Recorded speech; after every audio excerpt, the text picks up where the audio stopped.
Hi guys, welcome back to the Diary of an Indian Mom। आज का मेरा video is yet another activity video in which मैं आप लोगों से शेयर करने वाली हूँ लास्ट एक वीक में जो लर्निंग एक्टिविटीज़ हम लोगों ने अथर्व के साथ की है। वो Atharva is if you knew here my son who is around 6 years old, next month वो 6 years का हो जाएगा। He is in first grade, so whatever activities I do from that perspective with him are going to be a part of this video। around 5 activities है, बाकी की details आप लोगों को पता ही है। इस तरह के बहुत सारे वीडियो मैं ऑलरेडी पहले कर चुकी हूँ, so you already know the format, so I am not getting into those details and directly starting the video. So the first activity is Hindi की एक्टिविटी।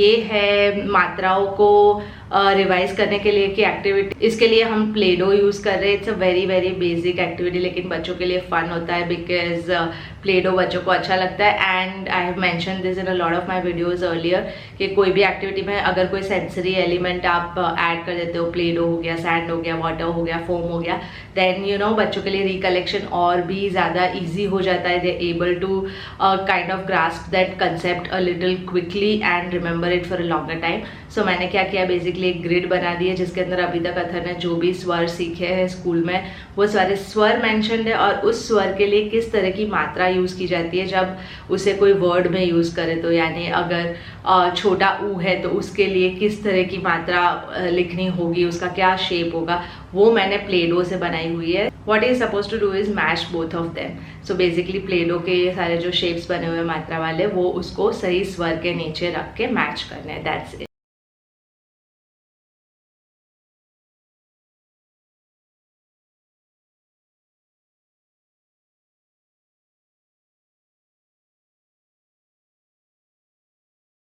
कौन सा है बोलते जो? छोटा के बड़ा? छोटा। और ये? बड़ा। अम। दो देगा भैया ले लेगा बेटा। तो दो उसके बाद वाली दो थोड़ी नहीं है, पता है तुमको कौन सी है? ए आई ना। वो ये ए है ना? हाँ। कैसे लगती है ए? ना। छत के ऊपर यूं। और आई कैसे लगती है? Very good. जो दूसरी एक्टिविटी है वो है एक English plus reading plus logic का कॉम्बिनेशन वाली activity. Again what I have done here is मैंने इस तरह के ग्रिड्स बनाए हुए और ग्रिड के ऊपर नंबर्स लिखे हुए हैं। उस नंबर को करस्पॉन्डिंग अल्फ़ाबेट उसको लिखना है और एक वर्ड फॉर्म करना है। सो जो ए से जेड तक के अल्फ़ाबेट्स होते हैं, हर अल्फ़ाबेट एक नंबर को करस्पॉन्ड करते हैं। यानी ए सबसे पहले आता है तो A is at number 1, B is at number 2। So position के हिसाब से जेड इज़ एट नंबर 26।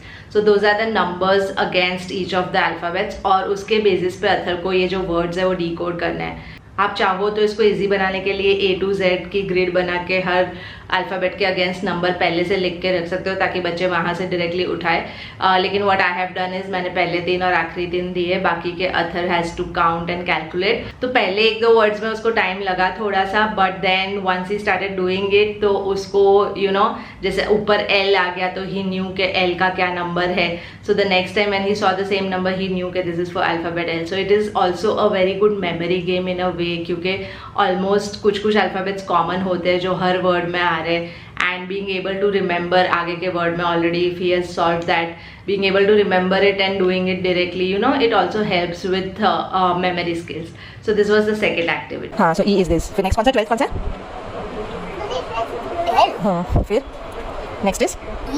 फिर से E कैसे पता चला? Yes. फिर E L O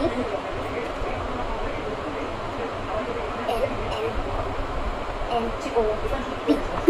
very smart था, you started counting from L because L तुम्हें पता था 12 है। very very smart, very happy. जो तीसरी एक्टिविटी है it's just a fun game that we play a lot of times. In fact ये मैंने अपने इंस्टाग्राम पे भी in one of the reels recently दिखाई हुई है। By the way if you not following us on Instagram junior Gurukul का तो आके फॉलो कीजिए। Every day I share learning और एन एक्टिविटी बेस्ड पोस्ट और अ रील, एंड बहुत सारी चीज़ें जो यहाँ नहीं आती वो वहाँ आ जाती है।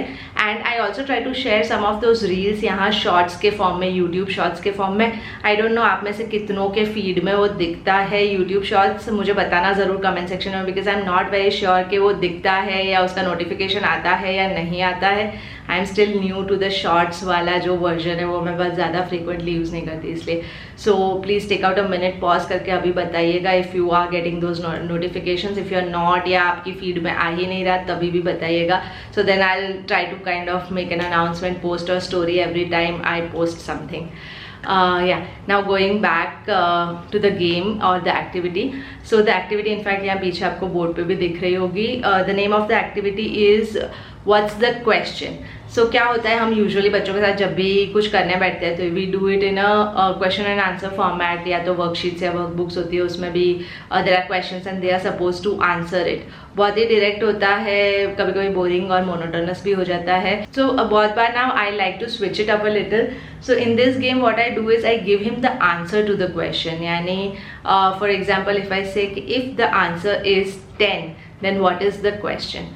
अब उस आंसर के लिए बहुत सारे क्वेश्चन हो सकते हैं, right? Like for 10 it could be 12 - 2 या 5 × 2 या 8 + 2. So basically he is supposed to think and write down as many combinations or as many questions that he can come up with. It's an excellent way to improve the thinking abilities. यानी बच्चे थोड़ा सा outbox से बाहर जाके, यानी क्या होता है बहुत बार क्वेश्चन एंड आंसर फॉर्मेट में उनका थिंकिंग बहुत यूनिलैटरल हो जाता है. जो क्वेश्चन है वहाँ से कीवर्ड उठाया, उसी का आंसर दे दिया. When you give him an activity like that, he has to open up his mind and think of all possible combinations. इसमें अच्छा खासा टाइम भी लग जाता है बच्चों को. आप भी बच्चों के साथ खेल सकते हो. What I like to do is we like to take turns. उससे क्या होता है, आप थोड़ा सा बच्चों का पर्सपेक्टिव, बहुत बार बच्चे 8 + 2 7 + 3 इस तरह का ही लिखने लगते हैं, तो they are not able to think beyond it. फिर आप उसमें आके कोई एक मल्टीप्लिकेशन वाला कॉम्बिनेशन दे दो, देन सडनली दे थिंक कि हाँ मल्टीप्लिकेशन के फॉर्म में भी तो मैं क्वेश्चन फॉर्म कर सकता हूँ. डिवीजन वाला दे दिया, फ्रैक्शन वाला दे दिया, you know. So you can act as a prompter in a way अगर आप भी उसमें पार्टिसिपेट करते हो. उसी में हम लोगों ने जो सेकेंड किया था वो था the answer is orange, what is the question. So see the things that Athar came up with. The first thing he came up with is red plus yellow. The second thing is फिर मैंने लिखा what is your favorite fruit. Then he came up with what is your favorite color. But जैसे जैसे आगे बढ़ते गए then he started thinking a little beyond this. यानी फिर उसने लिखा question के what is one of the favorite colors of Blippi, you know. So things like that. यानी छोटी छोटी चीज़ें जो कि हम tangible भी नहीं सोचते, वो सारी चीज़ें इस तरह की जो गेम्स होती है ना, which are like open ended games, उससे बच्चों की डेवलप होती है. Another thing that he came up with was कि what is the shape of earth like. तो you know kids can think beyond the normal जो उनका सेट लाइन होती है. वो जो फोर्थ एक्टिविटी है वो है एक इंग्लिश ग्रामर बेस्ड एक्टिविटी. बहुत ही सिंपल सी एक्टिविटी है. What I have done is Athar को 2 बीड्स दिए हुए हैं जो एक एक फिंगर में उसने लगाए हुए हैं, and I am just quickly telling him some names और words, and he suppose to say कि उन वर्ड्स के आगे आएगा या एन आएगा. And this more like a revision activity, ताकि यू नो ये एक बहुत ही प्रोएक्टिव और सबकॉन्शियस तरीके से बच्चे फिगर आउट कर सके rather than every time spending too much time in figuring out कि आएगा कि एन आएगा. क्योंकि जब वो लोग सेंटेंसेस लिखना शुरू करते हैं तो it has to come naturally as a you know flow rather than every time spending so much time. So this is more like a reinforcement activity. And the last activity is what I like to call be the teacher activity. So basically इसमें क्या करते हैं हम कि I give Athar you know a set of questions which he is supposed to correct. बच्चों को वैसे भी प्रिटेंड प्ले अच्छा लगता है. So I am just doing a little bit of a role reversal. मैं स्पेलिंग्स लिख रही हूँ which are a combination of कुछ करेक्ट स्पेलिंग्स, कुछ incorrect spellings, and now he is suppose to be the teacher. He is just suppose to go through the spellings and correct them कि कौन से सही है कौन से गलत है, and then give marks to them. So you know he will enjoy doing this activity क्योंकि it feels like he is in control, and at the same time उसका जो कंसेप्ट है हर स्पेलिंग के पीछे का वो मुझे पता चलेगा कि वेदर इट इज क्लियर और not. So what I have done is कि इसके अंदर मैंने ना 2 स्पेलिंग रूल्स जो मैंने अभी रिसेंटली उसको सिखाए हैं, CH एंड TCH और G और DGE वाले, वही वाले वर्ड्स लिखे हैं. So that I get to know कि उसका ये कॉन्सेप्ट कितना क्लियर हुआ है. बाय द वे हम लोगों ने रिसेंटली एक स्पेलिंग रूल्स का कंपाइलेशन लॉन्च किया है. अगर आप हमको इंस्टाग्राम पे फॉलो नहीं करते तो you might not know, but it's a compilation of around 50 odd English spelling rules, you know, जो जान के बच्चे बहुत सारे स्पेलिंग्स को स्पेल कर पाएंगे without actually having to memorise so many words. Of course there are millions of words और इतने सारे एक्सेप्शंस होते हैं हर रूल के, इतने सारे अलग अलग लैंग्वेजेस में से अडॉप्ट किए हुए होते हैं words. So it's impossible to have like a complete set of rules जिससे सारे ही स्पेलिंग्स बचे, यू नो, स्पेल कर पाए. But around 60 to 70% of the words जो कि स्पेलिंग रूल्स को फॉलो करते हैं not in exceptional category and don't belong to any other language, वो सारे you know in spelling rules के थ्रू आप बच्चों को सिखा सकते हो and it will make their life a lot easier. हमारी वेबसाइट पे अवेलेबल है. It's available only in digital copy. मैं नीचे लिंक छोड़ दूंगी इन केस यू वांट.